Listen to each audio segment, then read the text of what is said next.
certo. Atos capítulo 9, a partir do versículo de número 1. Quem achou, diga amém. E Saulo, respirando ainda ameaças e mortes contra os discípulos do Senhor, dirigiu-se ao sumo sacerdote e pediu-lhe cartas para as sinagogas de Damasco, a fim de que se encontrasse alguns daquela seita, quer homens ou quer mulheres, os conduzissem presos a Jerusalém. E aproximando-se ele de Damasco na sua viagem, subitamente ele foi cercado de um forte resplendor de luz do céu. E caindo por terra ouviu uma voz que lhe dizia: Saulo, Saulo, por que me persegues? O que a voz dizia, gente? Saulo, Saulo, por que me persegues? Diga de novo: Saulo, Saulo. Só isso, só isso. Amém. E ele disse: quem és, Senhor? E respondeu o Senhor: eu sou Jesus a quem tu persegues. Versículo 6. Agora levanta-te e entra na cidade, e lá te será dito o que te convém fazer. E os homens que iam com ele pararam espantados, ouvindo uma voz, mas não vendo ninguém. Então Saulo levantou-se da terra e, abrindo os olhos, não via coisa alguma. E guiando-o pela mão, o conduziram para Damasco. E você diz amém. Senta dando glória a Deus aí. Oh, aleluia. Aleluia. Só para te contextualizar bem rapidinho, redobre a sua atenção. Redobre a sua atenção. Só para te contextualizar. Saulo é um homem que está fazendo exercício da sua cidadania romana. E você sabe que Roma é contra a igreja. Logo, ele é um agente para combater o crescimento da igreja naquela ocasião. Fora isso, ele mesmo vai confessar um pouco mais para frente que também na condição de judeu, mesmo exercendo sua cidadania e serviço em Roma, ele pertencia à classe dos fariseus, ou daqueles que zelavam pela lei com o máximo rigor. Então, numa linguagem pejorativa, não que isso que eu vou falar agora seja pejorativo, mas infelizmente o uso dessa palavra caiu para uso pejorativo de uns, 10 anos para cá, que é a palavra religioso, né? Religioso não deveria ser uma palavra que deveria ser vista com tanta coisa ruim, né? Mas infelizmente ficou, então é mais fácil para a gente entender. Então ele era extremamente religioso e extremamente criterioso quanto ao seu serviço romano. Por isso o nome que ele vai usar depois da sua conversão, que também certamente era um nome muito mais utilizado antes da sua conversão, não era o nome Saulo, era o nome Paulo. Porque Saulo é a variação do seu nome para o hebraico. Qual é a variação do seu nome para o hebraico? Vamos lá, gente. Qual é a variação do seu nome para o hebraico? E ele, na verdade, está no exercício de sua cidadania romana e não judaica. Então, por isso, obviamente, ele é muito mais conhecido como Paulo do que como Saulo. Tanto é que quando você vai ler o texto escrito no grego, não que eu leia o grego, quem me dera, mas através do estudo a gente vai compreendendo uma coisinha e outra. Quando você vai ler o texto, se você for ler no grego, você vai perceber que o nome dele não aparece traduzido de outra maneira senão no hebraico. Um exemplo para você entender: está tudo escrito no grego, no capítulo 9, bem como nos evangelhos do Novo Testamento. Está escrito no grego. Mas na hora que escreve o nome Saulo, quando Jesus o chama, Saulo, Saulo, ali não está escrito no grego e nem foi traduzido do grego para o português ou para qualquer outra língua. Ali está escrito em hebraico, não está escrito Saulo, Saulo, está escrito Shaul, Shaul, que traduzido para português seria Saul, Saul. E o que significa o nome Saul, Saul? Pedido foste a Deus. Então eu vou te perguntar, o que significa o nome Saul? Então você e eu no português a gente vai ler na tradução Saulo, Saulo, mas Jesus no encontro com ele não está chamando ele de Saulo, está chamando ele de Saul, Shaul, Shaul, que é o nome do primeiro rei de Israel. E por isso há tanta carga e tanto significado nesse nome, não só na sua variação de tradução etimológica, mas no peso profético que esse nome também carrega, porque o texto diz que o Senhor não queria que o povo de Israel tivesse um rei. Quem lembra disso? Só que o povo insistiu num clamor e insistiu na intercessão com Samuel: dá-nos um rei como tem as outras nações, dá-nos um rei como tem as outras nações. E o povo começou a clamar e o povo começou a pedir. Completa aí para mim, por favor. O povo começou a pedir. Vamos lá. O povo começou a... E o povo pedia a Samuel para que Samuel pedisse a Deus. Pedia a Samuel para que Samuel pedisse a Deus. Então veja, Israel ter um rei não foi da vontade de Deus, mas visto que Deus decidiu atender o clamor do povo, o próprio Deus escolheu que rei seria a resposta desse clamor. E esse rei foi... Quem lembra? Esse rei foi... Não à toa, Saul significa exatamente o que eu acabei de lhe dizer, que é o quê? Pedido foste a Deus. Pedido foste a Deus. Guarde essa informação. O que significa o nome Saul?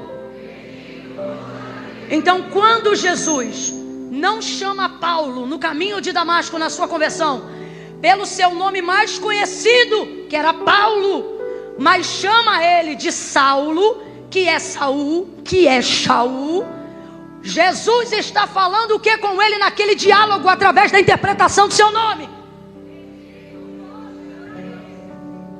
Então eu não vim aqui fazer a minha vontade espontânea apenas. Eu vim aqui atender um pedido. Um pedido feito a... Agora a primeira coisa que você tem que pensar é o seguinte: quem pediu? Por que não chamá-lo de Paulo, de pequeno? Por que não, no encontro da sua conversão, não utilizar a variável do seu nome, que transita entre pequeno ou de baixa estatura, e no profético humilde ou menor? Por que não aproveitar que ele já estava batido, ele estava no chão? Por que não ver ele nessa condição e já não trazer um nome que combinava mais, aparentemente, com a circunstância de Saulo naquele momento, quando ele vai com o rosto em terra, cercado pelo forte resplendor de luz, que era a presença de Jesus, que foi encontrá-lo pessoalmente na entrada do caminho da porta que dava para Damasco? Por que não dizer Paulo, Paulo? Por que dizer Saulo, Saulo? Porque ele está ali para atender um pedido feito a Deus.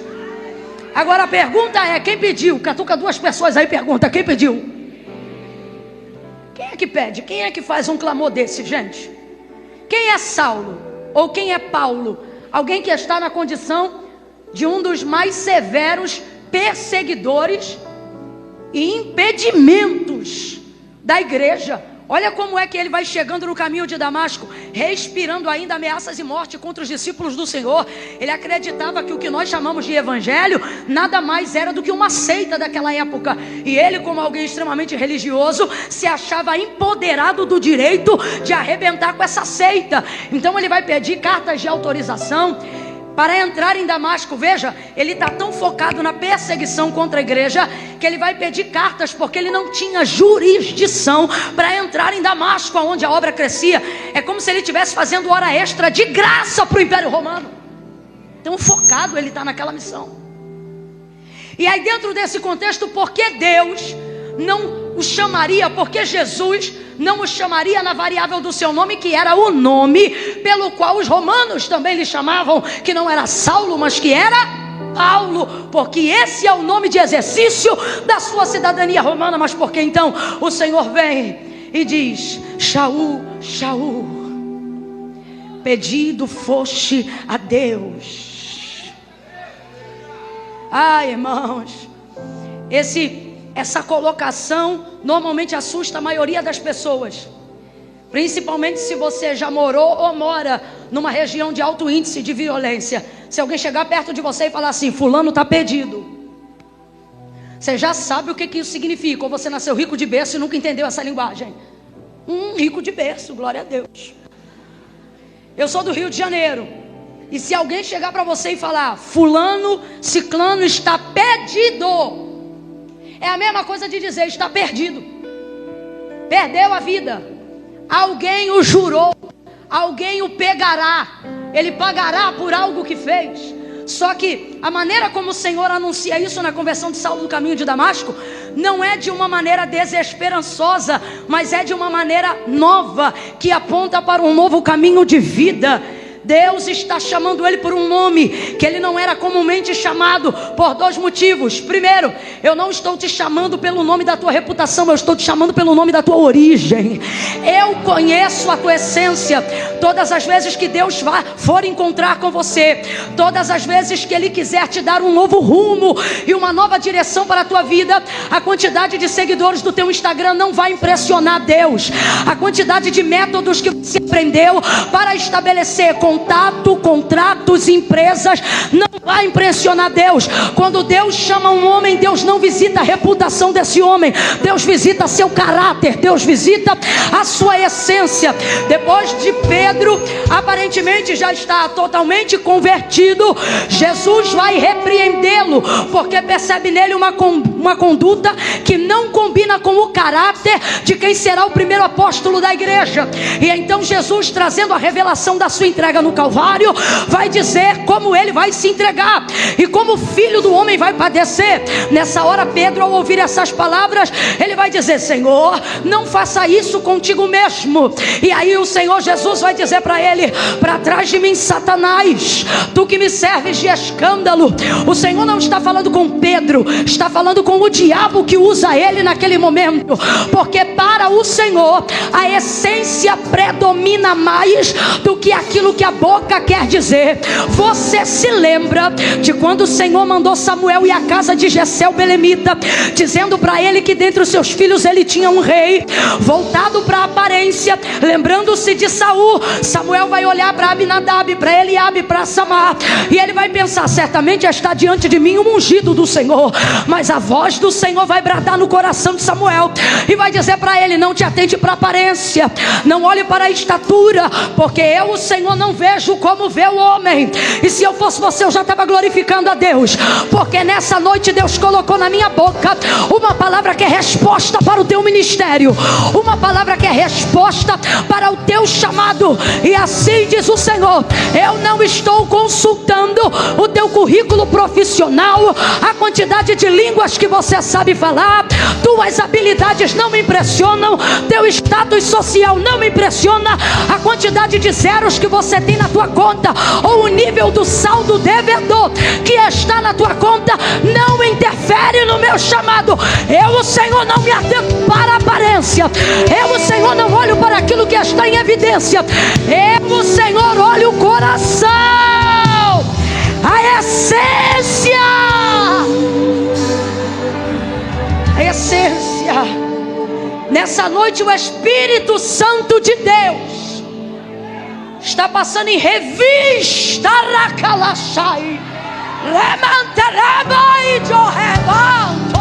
Ele está passando aqui, e eu não estou falando isso porque eu quero ouvir glória a Deus, não. Eu estou falando porque Ele está dizendo: eu estou passando em revista corações e ministérios.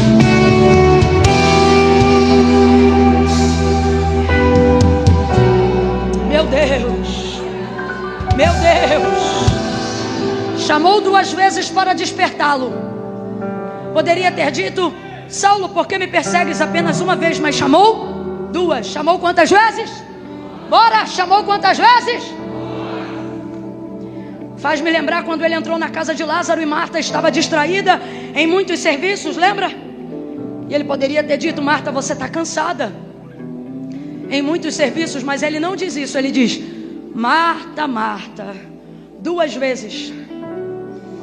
Alguém pode pensar: nossa, como Deus me prova. E na verdade você deveria sair daqui nessa noite dizendo: nossa, como Deus me chama,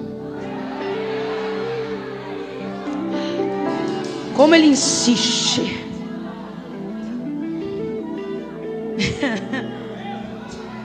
Nenhuma das desculpas que você tem dado para Deus vão convencê-lo a deixar de continuar chamando o teu nome para aquilo que Ele te escolheu para fazer.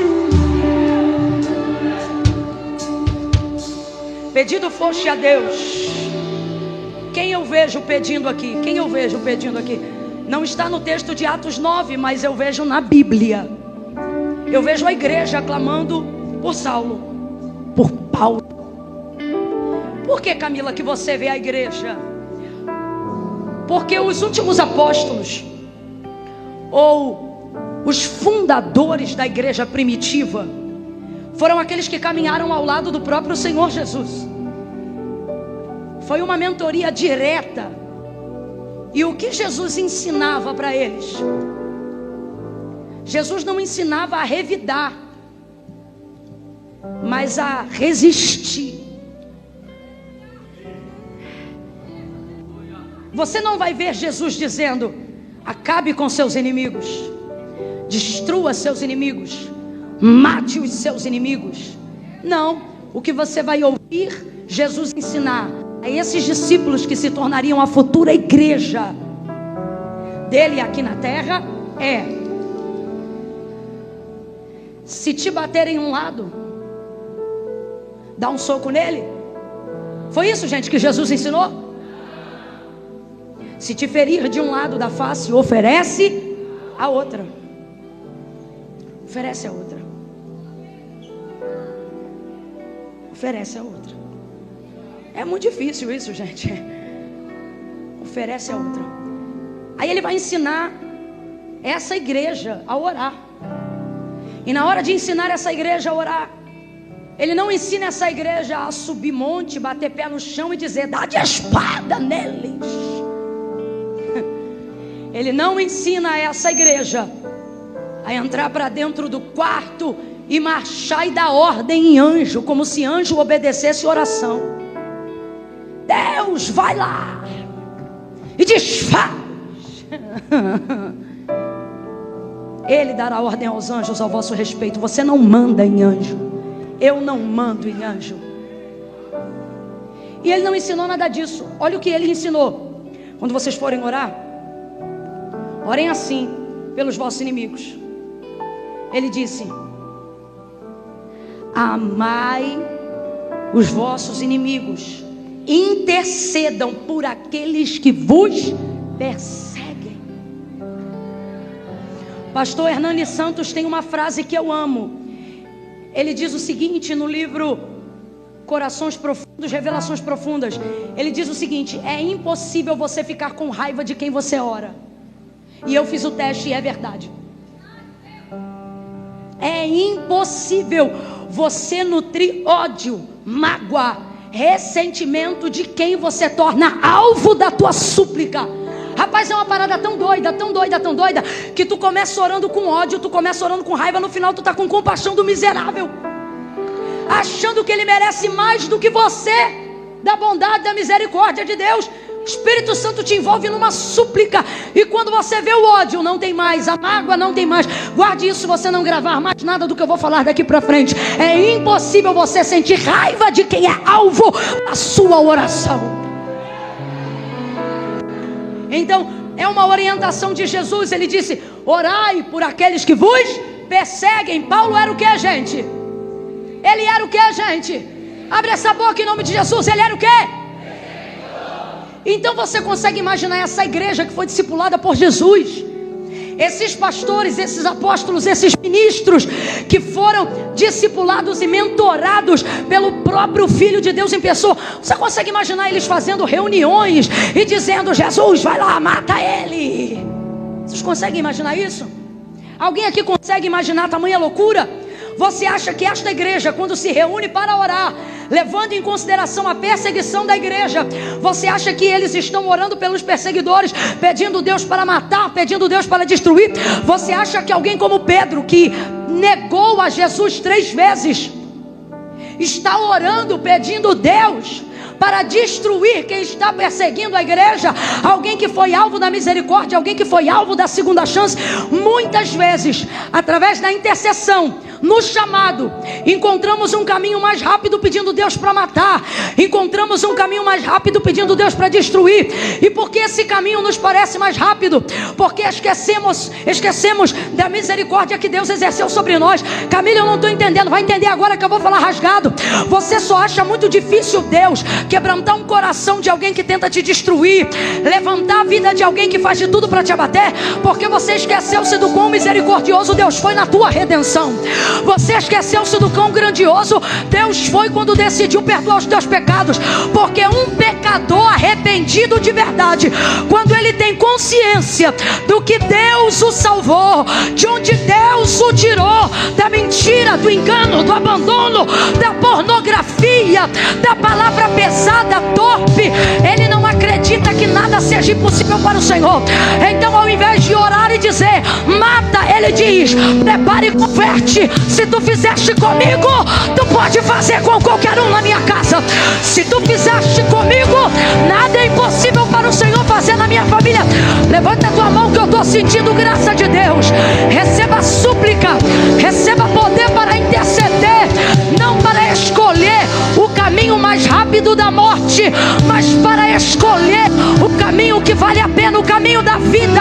Ao invés de dizer prepara e leva, a partir de hoje você vai orar: salva e faça dele um obreiro, salva e faça dela uma pregadora, salva e faça dele um pastor, salve e faça dele um ministro. Vida!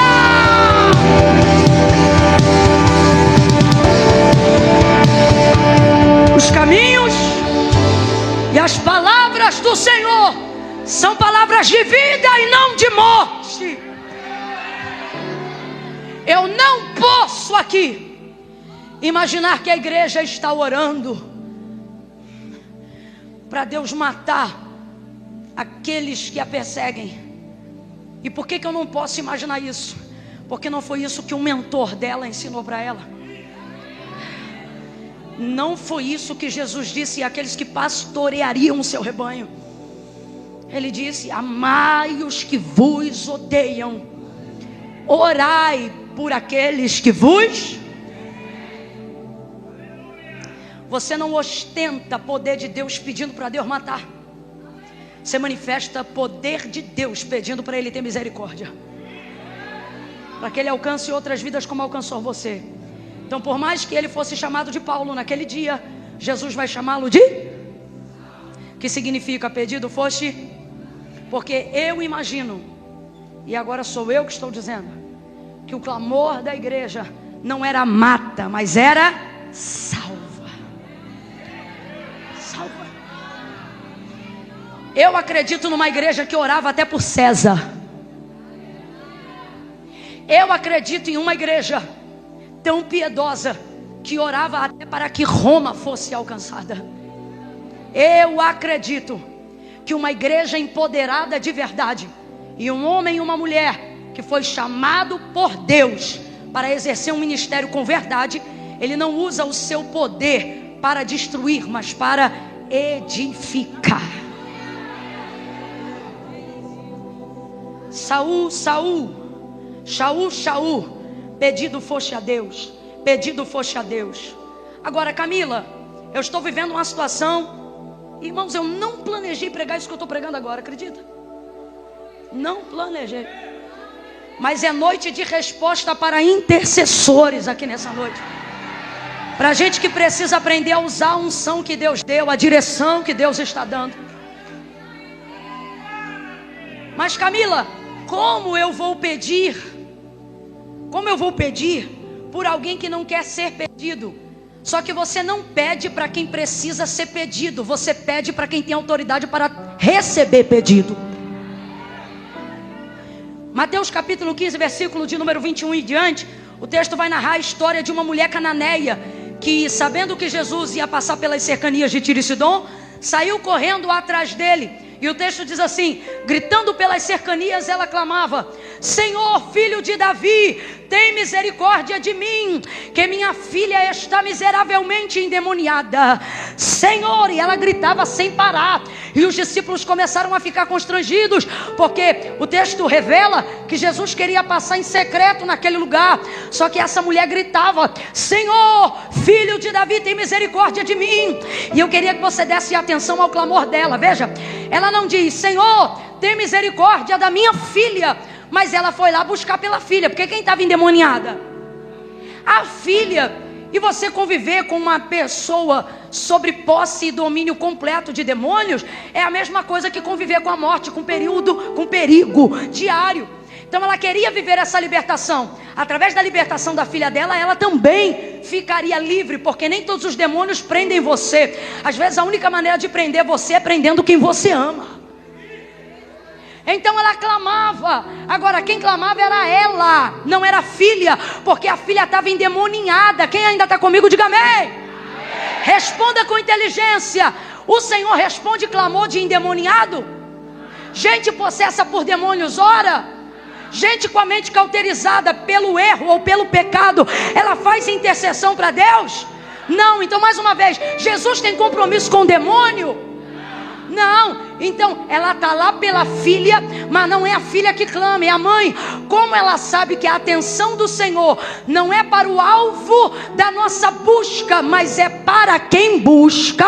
Vou falar de novo. A atenção do Senhor não é para o alvo da nossa busca, mas para quem busca. Pedi, pedi e dá-se-vos-á. Buscai e achareis. Deus não está olhando quem você quer abençoar. Deus está olhando a maneira como você busca Ele para que Ele abençoe. Deus não está olhando quem precisa de libertação. Deus está olhando para quem o intercessor está clamando por libertação. Aí esta mulher vai dizer: Senhor, filho de Davi. Ela foi buscar a libertação da filha, mas ela não diz: tem misericórdia da minha filha. Pode olhar o texto em casa. Ela diz: tem misericórdia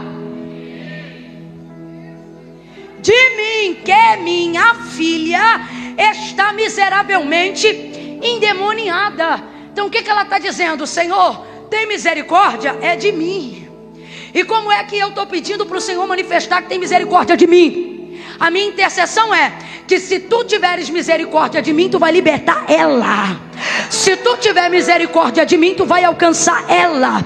Porque os ouvidos de Deus é para quem clama. Os ouvidos de Deus são para quem intercede. E por que eu estou pregando isso aqui nessa noite? Deus é minha testemunha que não era o que eu queria pregar.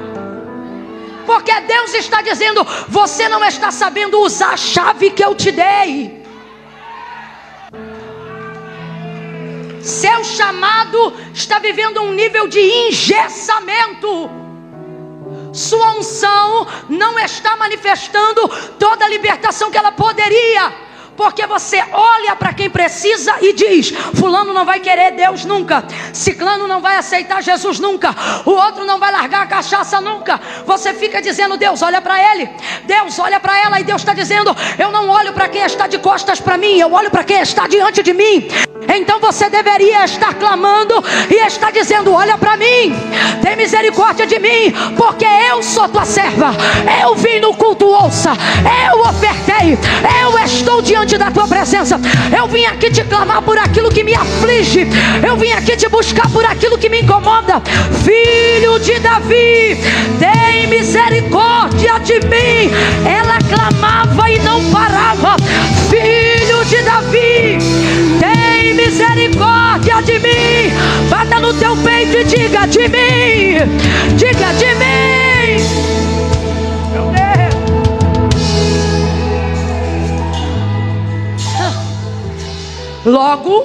Logo, não importa se o outro está xingando Deus. Se o alvo da minha recuperação ou de quem eu desejo que Deus salve, logo, não importa se o outro está batendo o pé no chão e fazendo o trabalho contrário, dizendo: crente, eu não vou ser nunca. Deixe ele fazer o que quiser fazer. Deixe falar o que quiser falar. Guarde isso no seu coração. Compromisso de Deus não é com aquilo que as pessoas falam com os outros, mas é para com aqueles que falam com Ele. Então Ele está dizendo: teu problema e o meu problema é que a gente dá muito ouvido para o que os outros dizem e pouca fala para o que Deus quer ouvir de nós. Pare de dar ouvido aos endemoniados. Pare de deixar os endemoniados roubarem a tua paz. Pare de deixar os alcoólatras minarem a tua fé. Pare de deixar os prostituídos rasgarem as tuas vestes sacerdotais. Deus está dizendo: você está dando muito ouvido ao que eles dizem e pouca fé ao seu clamor. Ah, Senhor, olha para ele, olha para ela, pois a partir de hoje ele está dizendo: tu vai orar, olha para mim, olha para mim, salve esse homem porque eu amo ele. Olha para mim e resgata esse filho porque eu acredito na tua palavra. E o diabo vai dizer: teu filho não vai sair do tráfico não, ele é um rebelde. Só que você vai dizer: eu não estou falando com você e nem com meu filho, eu estou falando com quem manda em você. Manda no meu filho, manda na terra, em tudo que existe e em tudo que há. Este é o clamor da igreja. A igreja fala a Deus. Eu vou falar algo que Deus tem colocado no meu coração de maneira muito forte nos últimos 3-4 meses desse ano. Gastamos muito tempo falando de Deus e pouco tempo falando com Deus. Você fala de Deus lavando louça, você fala de Deus arrumando casa, você fala de Deus no ônibus, no carro, no telefone, no WhatsApp, você fala de Deus escrevendo, fala de Deus falando, fala de Deus cantando, e você acha que se você está falando, Deus está ouvindo e está tudo certo. Só que Deus me trouxe hoje aqui para dizer: uma coisa é você falar de mim para os outros, outra coisa é você falar comigo. Tudo, olha para cá, tudo que você sabe sobre Deus não determina seu nível de poder e de unção. Não é o quanto você sabe que Ele é capaz de fazer que faz Ele fazer. É o quanto você é capaz de colocar diante dEle o que você precisa, deseja e quer que Ele faça. Falamos de Deus o dia inteiro. Acordamos e damos a Ele os nossos primeiros pensamentos. Até aqueles que estão com dificuldade de orar e se sentem atormentados pela culpa de não estarem orando, ainda em sofrimento estão diante de Deus o tempo todo. Mas por quê? Que mesmo tendo Deus em seus pensamentos, tendo Deus em suas conversas, sua vida não é transformada, mas ela vive num looping repetitivo de depressão, queda, aí pseudo avivamento, cai de novo, parece um eletrocardiograma. Você não tem estabilidade espiritual. E por que isso se dá? Porque você aprendeu a ouvir falar sobre Deus e você também aprendeu a falar sobre as coisas que Deus faz. Mas o último estágio é o mais difícil. Qual? Falar com Ele. Tudo te afasta para você não falar com Ele. Se você ficar sem orar 3 dias no quarto, você morre de vergonha de ter ficado tanto tempo sem orar. E aí agora você não ora também, porque você aprendeu a falar sobre Deus. Mas você não se envergonha de falar sobre Deus. Se tiver que pregar, você prega. Se tiver que cantar, você canta. Se tiver que falar de Deus para alguém, você inclusive vê nisso a sua redenção, para mostrar: estou fraco, mas ainda sou teu. Só que Deus está dizendo: isso não muda nada. Você não está percebendo? Não é o quanto você fala de mim, é o quanto você fala comigo. Com essa chave, a igreja não falava só de Deus, a igreja falava todo dia.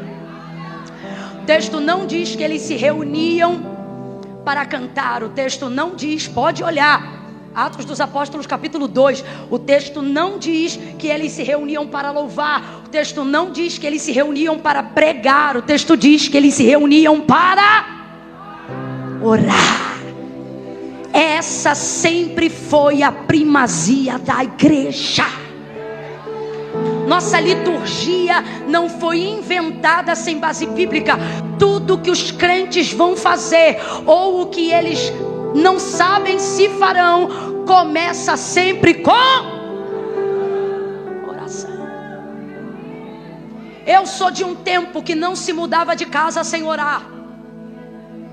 não se desenvolvia relacionamento sem orar, não se mudava de igreja sem orar, não se viajava sem orar. Até para saber que estado vai passar as férias, tinha que orar. Porque o povo não vivia de ouvir ou falar sobre Deus, mas de falar com Deus. A igreja falava com Deus, aleluia. A igreja falava com Deus. E certamente ela não estava dizendo: mata, destrói, defrauda, arrebenta, vinga. Ela estava fazendo o que Jesus mandou, porque a igreja tem que cumprir a palavra. Então certamente a igreja não dizia mata, a igreja dizia salva. Porque, sendo tão conhecido como Paulo, lhe chama Shaul, Shaul. Para mim, o que Deus está dizendo em Cristo é: eu vim atender um pedido, e você foi pedido a Deus. Então não importa o quanto você foi jurado a outras pessoas, não importa a expectativa que outras pessoas criaram em cima de você, você foi chamado para atender as expectativas do céu ao seu respeito. Você foi chamado para atender a vontade de Deus acerca do teu tempo, do teu dinheiro e da tua energia. Você pensa que está cansado e cansada por causa da obra de Deus. Obra de Deus até cansa, mas também revigora. Você se cansa pelos motivos certos.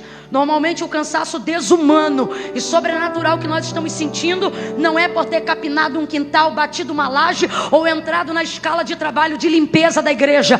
Na maioria das vezes o que esgota a nossa força e mina a nossa energia é a nossa necessidade de atender a expectativa de pessoas que estão ao nosso redor e que em nada tem a ver com o nosso chamado, mas tem com a aprovação do público.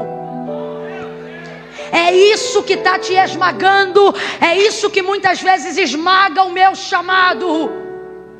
Só que nós vamos perceber que quando o Senhor chama Saulo, Ele deixa claro duas verdades. E a primeira eu te entreguei, só vou entregar mais uma e eu entrego o microfone. A primeira é essa: Deus não está aqui para atender expectativas humanas, mas a pedidos, a orações.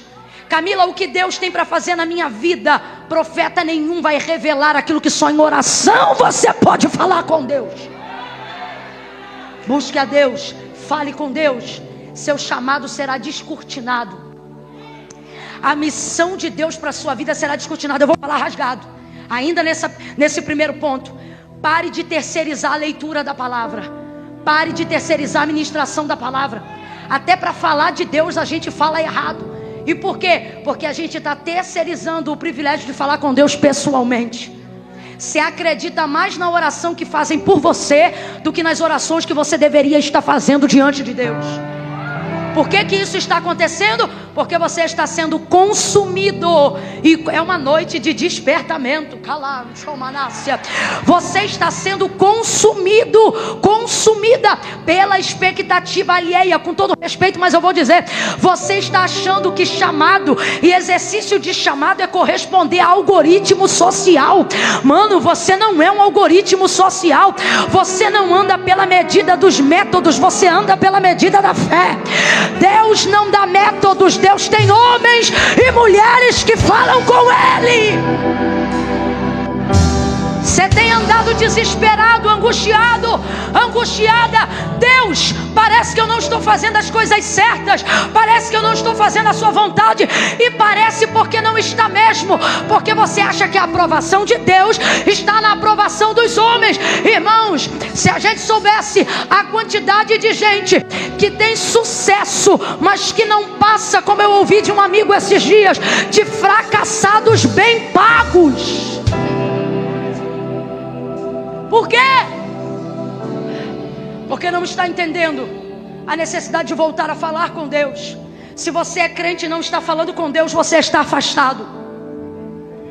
E enquanto você achar que continua crente só porque está na igreja, você não vai corrigir esse ciclo de afastamento.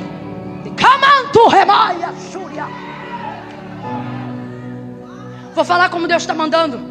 Não bebeu, não caiu, não fumou, não prostituiu, mas a tua condição circunstancial é equivalente à condição de quem pratica a mesma coisa. Por quê? Também não fala com Deus, também não se aproxima de Deus, também não tem resposta de Deus, também não tem direcionamento de Deus, vive perdido. Se aproxime, volte a falar com Deus. Segunda e última coisa, porque de verdade, tem dias que Deus envia a gente como pregador, né? Mas tem dias que Ele quer que nós sejamos tão somente profetas de um despertamento. A expectativa alheia esmaga a nossa coragem de fazer o que Deus quer que nós façamos. Essa é uma frase que se tornou muito popular nos últimos 5 anos e ela é muito verdadeira. O que tem acabado conosco, ou o que tem acabado com alguns, não é o diabo, é o seu status.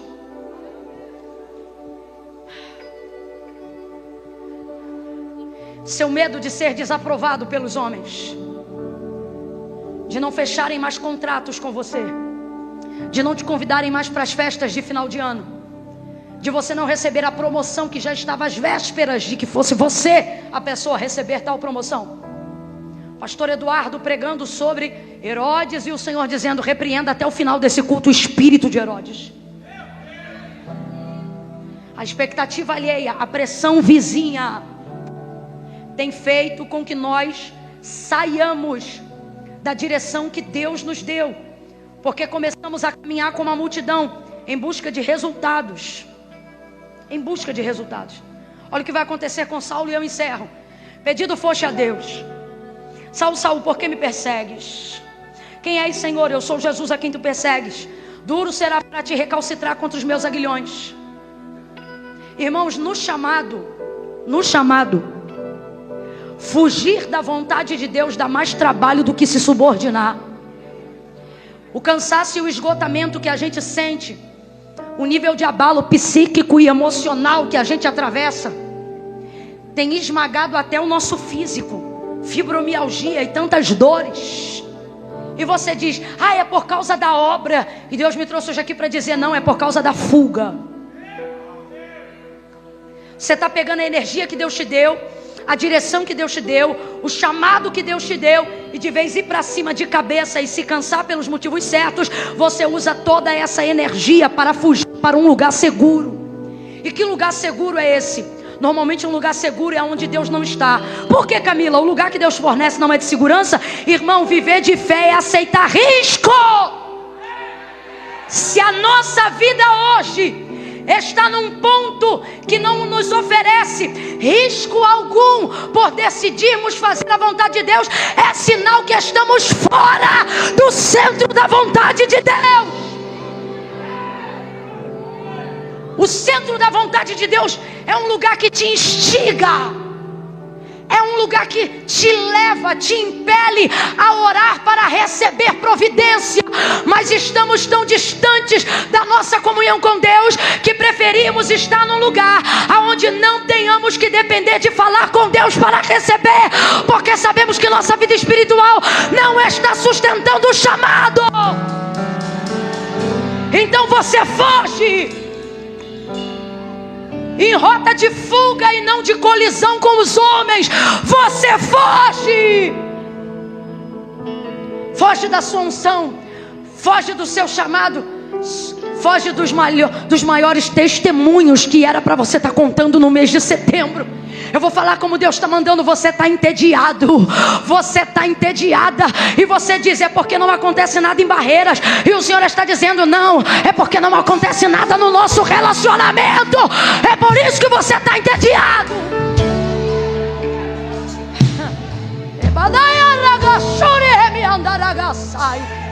Nubriando remaia, terra, remanto que levaia só. Eu sei, seria tão top se Deus me entregasse hoje algumas palavras, algumas revelações, algumas coisas. Só que eu penso que talvez Deus não esteja fazendo isso, não porque não seja bom, não porque não seja maravilhoso, mas para que você não saia daqui achando que o que você precisa começa aqui e termina aqui. Deus está dizendo: pode até começar aqui, mas só vai terminar quando tu voltar para o quarto.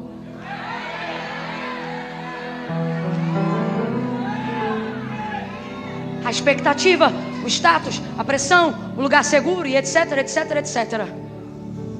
O texto diz então que ele vai ao chão. Ele vai ao chão.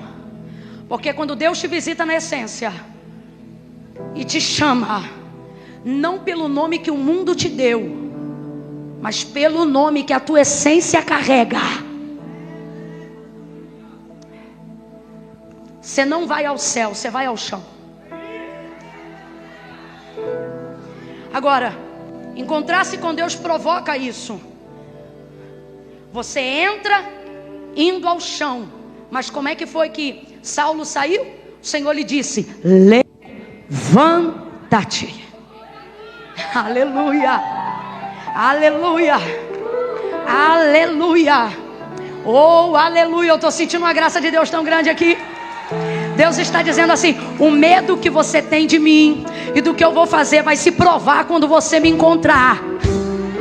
Você queria que eu falasse ao contrário, né? Mas não, eu vou falar a verdade. O medo que você está sentindo de mim, diz o Senhor, vai se provar em alguns aspectos quando você me encontrar. Eu realmente vou te confrontar. Eu realmente vou abater algumas coisas que eu não tolero mais na sua conduta.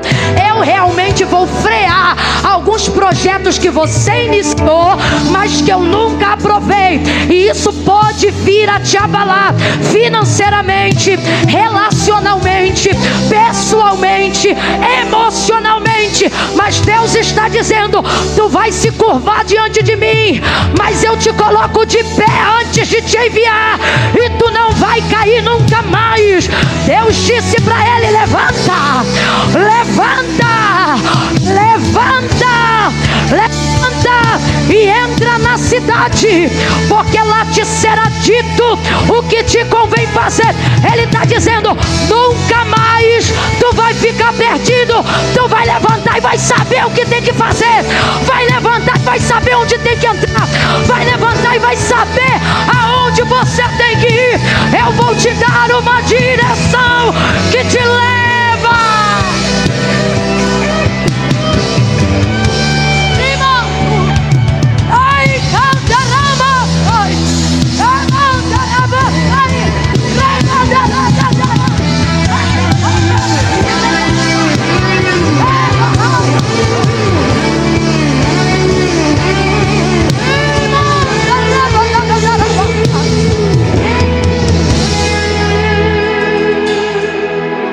Uma das piores coisas de atravessar a depressão é não ter direção concreta do que você tem que fazer. É a ausência de um propósito. É a sensação de estar orbitando sobre todas as coisas ao seu redor. Uma das piores coisas de estar triste, atravessando o burnout ou qualquer coisa semelhante à exaustão física e emocional, não é a capacidade com que isso te abate na carne, é a capacidade como isso bloqueia o teu processo criativo e faz você se tornar, aos seus próprios olhos, por mais que já tenha tido feitos e realizações, mas aos seus próprios olhos você se vê como alguém impossibilitado, que não pode produzir mais coisa nenhuma, nem mesmo uma louça lavada e uma pia limpa. E você se entristece por perceber que já não é capaz de seguir uma rotina simples. O banheiro fica podre, a casa fica desorganizada, os filhos comem o que tem porque você não tem força para fazer comida. E alguém pensa que você está se esquivando da responsabilidade, mas Deus e você sabem que você não tem força. Você vive em estado constante de implosão. E aí um dia depois de um culto como esse, você pensa: amanhã tudo vai ser diferente. Então você fervilha e borbulha em esperança, mas vê tudo isso se desabar e percebe que todos os dias vão se repetir e serem iguais, e se sente dentro de um cativeiro. E você não abre nem conta isso para ninguém, porque você pensa que se você falar da sua fraqueza, isso vai minar o resto de força que as pessoas acham que tem em você. Orbitando sem propósito, você descobre que o pior não é a dor da fibromialgia, não é a tensão muscular, não é o desemprego, a ausência de uma carteira assinada ou a falta de um CNPJ. Você descobre que o pior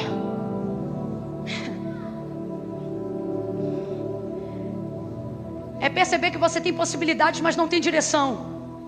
É perceber que você até tem possibilidades e caminhos, mas não sabe que direção tomar. Então é nessa hora que a maioria das vezes você pensa: seria melhor se eu dormisse e Deus não permitisse eu acordar. Você é crente, não tira a sua vida, mas isso não te impede de desejar a sua morte. Só que Deus me trouxe nessa noite para dizer: isso está acontecendo porque você foge de mim. Leve o melhor tombo da sua vida, desça diante de mim, e temporariamente você será abatido. Eu não vim contar um evangelho de mentira para você. Deus vai te peneirar, vai te ralar. Talvez o que Ele tem para você antes da honra seja o esmagamento. Porque a oliveira é melhor vendida como azeite do que como azeitona. E até aqui você veio até um ponto do processo, mas render-se ao esmagamento está acabando com você. Só que Deus está dizendo: o que mais você tem a perder? É isso que o Espírito de Deus me manda dizer a alguém aqui.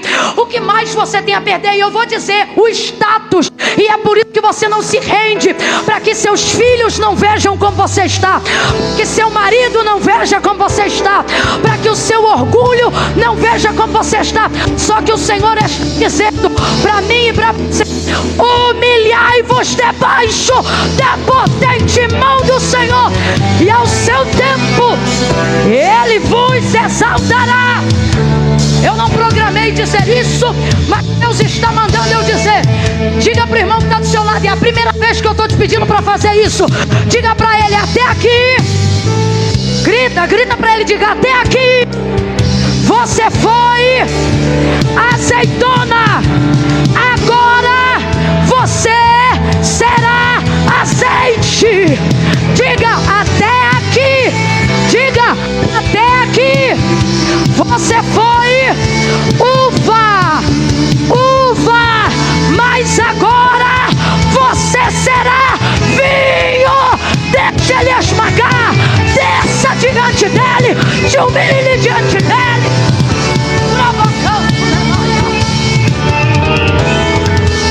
O processo é outro. Tudo que você aprendeu sobre Deus,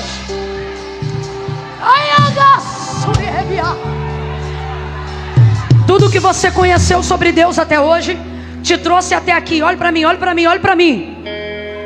Por que você não está conseguindo romper desse ponto que você chegou? Porque você quer usar todas as ferramentas que você já viu Deus usar, que te trouxeram até aqui. Só que Deus está dizendo que tudo que te trouxe até aqui não te serve para te levar para mais lugar nenhum. Daqui para frente é rendição. Esmagado no chão. Agora veja, as pessoas adoram dizer que o Senhor derrubou Saulo. Se ele derrubasse, a obra não seria feita. Porque não é por força e nem é por decisão. Se ele tivesse derrubado Saulo, como a gente canta, como a gente prega, nada disso que eu estou pregando teria acontecido. Por quê? Porque isso não é verdade. Aí ele caiu do cavalo. Mano, nem cavalo tem no texto. Aí é conjectura. Se é para conjecturar, a gente pode conjecturar um monte de coisa. Vamos conjecturar a coisa certa?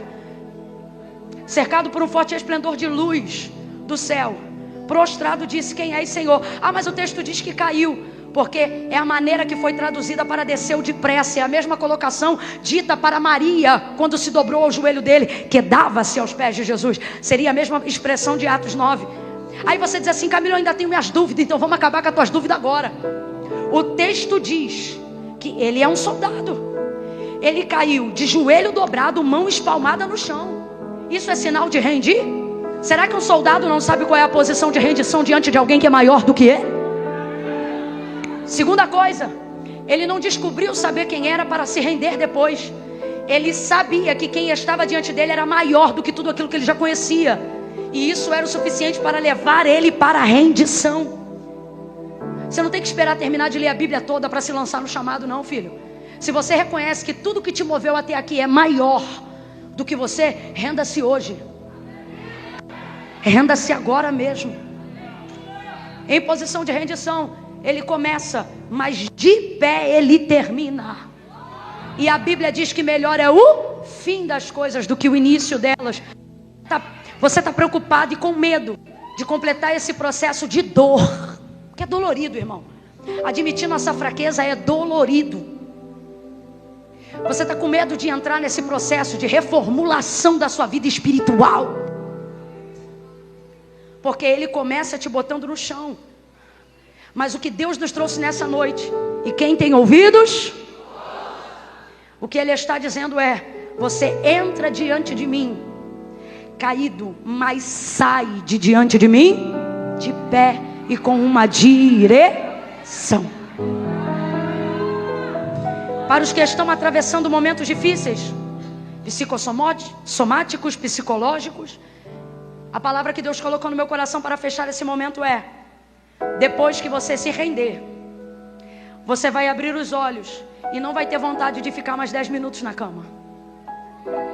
Não vai ter vontade de ficar mais meia hora pensando assim: eu vou levantar para quê? O Senhor está dizendo: você nunca mais vai acordar sem propósito, porque o teu propósito vai te despertar do teu sono todos os dias. Eu vou liberar uma palavra de esperança, porque Deus, quando manda eu falar, eu falo, mas também quando Ele manda eu soltar o bálsamo, eu solto. E Deus está me mandando dizer para você aqui que lembra quando você era criança e estava de férias?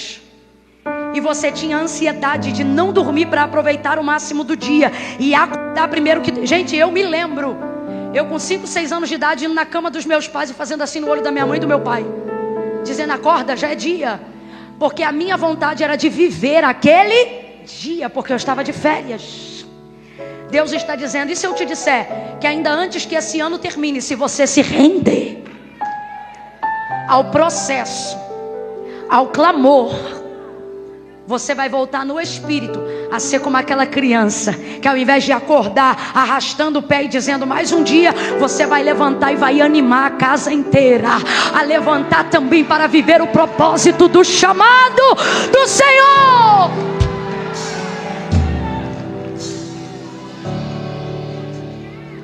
O Senhor deu a ele uma direção, e a direção era entrar na cidade. Que cidade? A cidade de Damasco. E foi lá que ele entrou. E foi lá que ele viveu tudo o que Deus tinha para iniciar a obra na vida dele. Agora, encerre comigo e ouça isso aqui. Quando ele pediu cartas de autorização para levar preso o povo de Deus, ele pediu essas cartas para entrar aonde? Quem lembra? Qual era o nome da cidade? Quem lembra? Hã? Então responda com inteligência: aonde ele queria entrar? Aonde ele queria chegar? Só que quando ele chega perto de onde ele queria chegar, quem chega perto dele? Jesus. Deus me manda te dizer assim: já há alguns anos você se sente perto de chegar aonde você queria chegar, mas você não chega. E isso é que te aflige a alma. Aí você pensa: deve ter algo de errado comigo, ou deve ser o inimigo. E Deus me trouxe hoje aqui para dizer: não é você, nem é o inimigo. Quem chega perto de você, quando você chega perto de onde você quer chegar, sou eu. Porque nesse processo eu vou trabalhar com dor e desejo. Quanto mais desejo você tiver de algo, eu vou aproximar a dor de você, para você entender que não há realização de desejo sem ser na minha presença. Vou falar como Deus está mandando. Deus está dizendo: antes de você se realizar, você vai me realizar. Agora o texto diz que depois desse processo que ele vai viver bem no meio, tão perto de onde ele queria chegar, o texto diz que Jesus vai dar a direção para ele. E a direção é: volta para casa? A direção é: vai para Jerusalém? Não. Qual é a direção? Entra na cidade. Qual era a cidade? Qual era a cidade? Olha para o teu irmão e diz assim: você vai chegar aonde queria chegar. Prega para ele e diz: mas vai chegar como ele queria que você chegasse. Diga para mim: Saulo chegou ou não chegou? Chegou ou não chegou? Mas como é que ele queria chegar? Dando carteirada, prendendo, interrogando, cheio de orgulho, cheio de autoridade, cheio de habilidade, cheio de poder humano. E aí parece que eu vejo Jesus dizendo: vai chegar. Você quer chegar lá? Vai chegar. Mas vai chegar como eu quero. Não vai chegar por cima, vai chegar por baixo. Não vai chegar se achando, vai chegar na humildade. Deus está dizendo: eu estou te esmagando perto do caminho. porque eu vou fazer.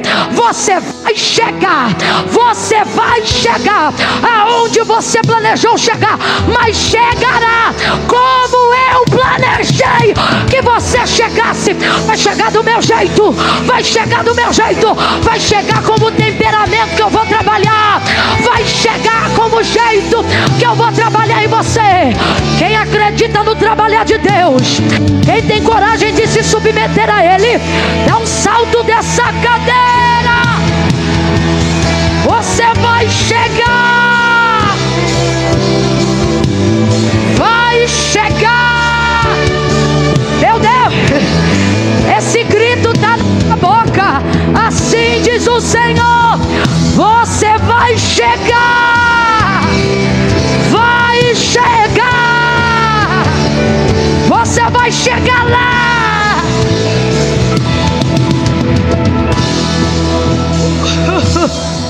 Aonde você sempre quis chegar, Deus me manda te dizer: você vai chegar. Você vai se ver lançando os livros que você se via escrevendo. Você vai chegar lá. Ei, você vai ainda se tornar um pastor de ovelhas. Você vai chegar lá. Deus me manda dizer: você vai chegar. Você utilizou de tantos recursos humanos, tantos recursos herodianos, para tentar chegar aonde você queria chegar. E tudo isso foi interessante porque te fez chegar bem perto. Completa para mim, por favor. Te fez chegar bem?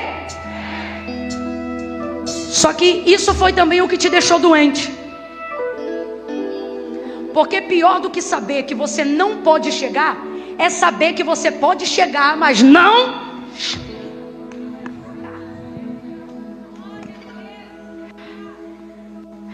Isso irrita muito mais. Isso adoece muito mais. Isso machuca muito mais. Olha aqui para mim. Se você se reconhece um completo incompetente, sem habilidade alguma, você entende porque não tem o que queria ter. É um completo incompetente, sem habilidade alguma. Costuma funcionar assim. Agora, se você vê que não é tão ignorante quanto outros que, parecendo mais ignorantes, chegaram, aí você fica aflito e diz: eu não sou tão incompetente assim. Eu me esforcei, eu tenho me esforçado até para viver. Então fica uma pergunta, como um bichinho, como um cupim na ideia, dizendo: então por que que eu não chego? Eu só consigo chegar bem? Eu fico pensando, por que que Jesus não se aproximou dele quilômetros antes dele chegar em Damasco? Mas o texto diz que o Senhor apareceu para ele já no caminho. Ele estava tão... E é isso que tem nos adoecido. Ter chegado tão perto com os nossos esforços, ter chegado tão perto com os nossos contatos, ter chegado tão perto com as nossas habilidades, e agora, mesmo estando tão perto, só poder entrar depois do processo, só poder entrar depois da conversão, só poder entrar depois da metanoia. Só que Deus está usando essa palavra para dizer para nós o quê? Que Ele chegou. Chegou ou não chegou? Chegou ou não chegou? Chegou perto ou chegou na cidade? Chegou na cidade. O Senhor está dizendo: você vai chegar aonde você está perto, mas não vai ser como você planejou. Então a pergunta que Deus me manda fazer à igreja é: vai ficar se perguntando até quando? Ou vai sair daqui dizendo: Deus, eu vou entrar no teu como. Eu vou sair do meu quando para entrar no teu como. Eu quero orar agora, porque uma coisa é a gente falar sobre Deus, outra coisa, a coisa não muda quando a gente fala dele, a coisa muda quando a gente fala. Então nunca vá embora quando alguém começar a orar. É a hora que você deve redobrar a atenção. Nós vamos orar agora e vamos pedir assim: Senhor, nessa noite eu peço que o Senhor tire da minha mente o quando e revele para mim o Como? Porque o quando só está me dando ansiedade, mas o como vai me dar a direção para entrar lá. Feche os olhos, curve a sua cabeça. Não ore agora, só me ouça. Feche os olhos, curve a cabeça. Não ore, só me ouça, de olhos fechados, me ouça. Veja qual é a área da sua vida que você se sente perto de chegar, mas não chega. Talvez seja a felicidade conjugal. Camila, quando eu penso que está tudo bem, a gente briga de novo, desaba tudo. A gente está sempre tão perto, se ama tanto, mas dá tudo tão errado. Então você vai entregar seu casamento. É a área que você chega perto, mas nunca se realiza. Talvez seja a educação dos seus filhos. Camila, às vezes eu penso que eu estou conseguindo implementar valores, princípios, mas daqui a pouco ele faz ou ela faz alguma coisa que quebra tudo e aquilo arrebenta a minha maternidade. Eu não sei, eu só estou dando uma dica para te ajudar a lembrar. Talvez seja o seu chamado ministerial mesmo. Você se sente próximo do exercício do ministério que o Senhor te confiou, do propósito que Ele te deu. Mas quando tudo parece que está abrindo, daqui a pouco tudo se fecha. Você está sempre tão perto, mas nunca chega. Tão perto, mas nunca entra. Pegue aí agora e traga uma área. Camila, eu tenho tantas. Por favor, de olhos fechados, me ouça. Traga só uma área, para que quando Deus responder por esses dias em setembro, você saiba que não foi coincidência, foi a consciência da sua oração. E você vai passar a continuar falando com Deus depois desse dia. Então traga aí agora na tua mente. Será que é a tua vida emocional? Camila, quando eu conheço alguém e penso que vai casar, que vai ser meu marido, me trai, vai embora. Eu não sei o que é, mas fale com ele agora. Qual é a área que você chega perto, mas não entra? Fala com ele agora. Agora pegue essa área e se esforce para fazer com Deus agora um pacto de submissão. Senhor, eu quero me render. Eu não quero mais tratar essa área com as minhas próprias habilidades. Eu não quero mais tratar essa área com a minha própria mente. Senhor, eu quero me subordinar. Eu quero subordinar esse casamento. Eu quero subordinar esse ministério. Pegue aquilo que estava perto, mas você não chegava, e subordine agora. Gente, isso não é brincadeira. Isso é um pacto que você está fazendo com Deus. Você não vai poder mais falar como falava, agir como agia. Você vai ter que esperar Deus agir, e isso vai terminar de te esmagar. Porque quem te ofendia não vai parar de ofender só porque você orou, não. As coisas vão continuar, só que você estará diferente, e Deus te dará novas direções. Pai, em nome de Jesus, eu oro agora com aqueles que oram em linha com a tua palavra. E eu te peço, Senhor, que ainda em setembro, nessa área que nós estamos colocando diante de Ti, uma área que nós, quando chegamos perto, não conseguimos entrar. Senhor, existem pessoas agora que estão colocando sua vida espiritual diante de Ti. É gente que consegue fazer uma devocional 5 dias, mas no 6º erra, no 7º desiste, no 8º se distancia, no 9º a culpa volta. Senhor, esse looping precisa acabar. E em linha com a Tua palavra nessa noite, uma vez mais, nós queremos nos subordinar à Tua vontade, Senhor, e te pedir, completa o teu processo. Faça azeite das azeitonas, faça vinho das uvas, e glorifica o teu nome. Eu te peço, Senhor, a cura da depressão através do processo do esmagamento. Eu te peço a libertação completa através desse processo de rendição absoluta. Eu te peço, repreenda todos os temores e todos os medos através dessa conversão. Uma conversão verdadeira, a conversão de quem já se converteu, a conversão de quem precisa se converter nesta noite. Chama pelo nome.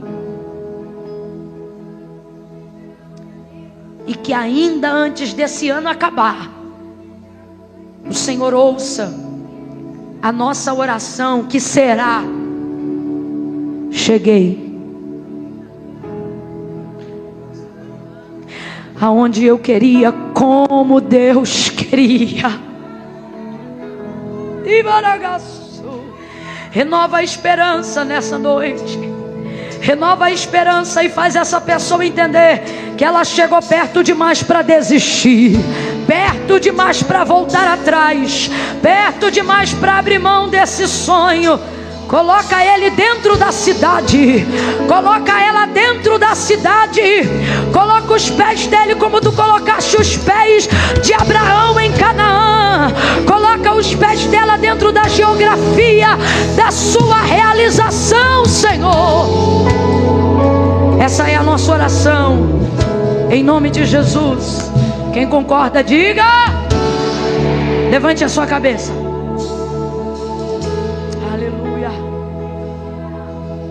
Pegue o seu celular agora. Não abra o WhatsApp, não abra a rede social, desbloqueie ele, só isso. Pegue o seu celular, se ele ainda tiver com bateria agora, desbloqueie ele. Você tem alarme? Serviço de despertador? Olha para mim. Pegou o celular? Quem tem celular, pega o celular. Vá no despertador. Você vai colocar qual é a hora marcada para depois dessa noite você falar com Deus de novo. Que horas você vai falar com Deus de novo sobre isso que conversamos hoje aqui? Que horas você vai falar com Deus de novo sobre isso que nós ouvimos aqui? Escolha um horário viável. Ah, Camila, aí tá sem orar não sei quantos dias. Aí eu vou botar 3 horas da madrugada. Irmão, se você tá com fé e vai honrar, amém. Agora não viaja não. Coloque um horário que você vai parar tudo para orar essa hora. Faça um horário viável. Coloque aí agora. Coloque aí agora. Quando o telefone despertar, o que você vai fazer? Vou perguntar de novo. Quando o telefone despertar no horário que você colocou aí, de acordo com a sua logística, o que você vai fazer? Falar com Deus, você vai orar. Vai orar sobre o quê? Sobre o que a gente conversou hoje aqui. O que a gente falou hoje aqui? É isso. Porque quando você está muito perto e está muito no processo, até para saber o que vai falar com Deus é difícil. Botou aí para despertar? Você vai terminar de orar quando ele despertar e vai botar para despertar de novo. Você vai agendar a próxima hora que você vai falar com Deus. Eu vou botar o meu aqui. Não olha para mim não, irmão.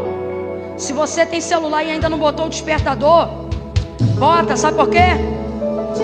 Eu posso pregar 4 horas e isso não muda a sua vida. O que muda a sua vida é o que você decide fazer depois do que você ouviu. Colocou? Quem colocou, diga amém. Guarda o celular. Sai do WhatsApp. Guarda. Guardou? Última oração da noite. Eu vou contar de 1 a 3. No 3, quem estiver afastado, distante. Camila, essa palavra foi para mim, Camila. Eu sei que foi para todos nós. Eu também recebi. Recebi muito. Mas Camila, eu preciso tomar uma decisão hoje. A de reconciliar com o Senhor. Me afastei. Mas Camila, precisa, porque não foi a igreja que inventou isso. Foi Jesus que disse assim, aquele que me confessar diante dos homens, eu também o confessarei diante do meu Pai que está no céu. Porém aquele que se envergonhar de mim diante dos homens, ficará envergonhado diante do meu Pai e dos anjos que estão no céu. Camila, é que eu tenho um monte de coisa para resolver. Jesus disse, ora, sem mim nada podeis fazer. Pega teu status hoje de querer ser bom crente, bota no bolso e humildemente seja o crente que você puder ser hoje. E venha do jeito que você estiver. Quando eu disser 3, quem está afastado, quem se diz desviado, que dia da semana é hoje, gente? Eu estou desviado, quinta-feira à noite, depois das 10 na igreja. Tu não está desviado. Era para tu estar em qualquer rocha de barreiras. Se você está aqui é porque você ama e tem temor. E está com saudade e é a noite de você voltar. Quem tem ouvidos, e ao ouvir, não endureça o seu coração. No 3, se você hoje quiser reatar seu relacionamento com Deus, eu vou te dar a chance de fazer com Ele um concerto. E vou pedir o pastor Eduardo para orar por você. E eu vou orar com imposição de mãos daqui. Eu conto 1. A igreja orando agora. Para que se tiver alguém aqui que precisa reatar a amizade com Deus, tenha coragem. Coragem, tenha coragem. Eu conto 2. Você vai levantar a mão direita bem alta no 3. 2,5. Coragem. Camila, sou eu. Essa noite é de mudança para mim. É você? Se é você, 3. Levanta a mão bem alto e fica com a mão aí erguida. Deixa eu te ver. Acende a luz da nave um pouquinho. Acende. 1, 2, 3, 4, 5, 6, 7, 8, 9, 10, 11, 12, 13, 14, 15, 16, 17, 18, 19, 20, 21, 22, 23, 24, 25, 26, 27, 28, 29, 30, 31, 32, 33, 34, 35, 36, 37, 38, 39, 40, 41, 42, 43, 44, 45, 46, 47, 48, 49, 49. Vira, aplauda o Senhor. Você vai chegar 5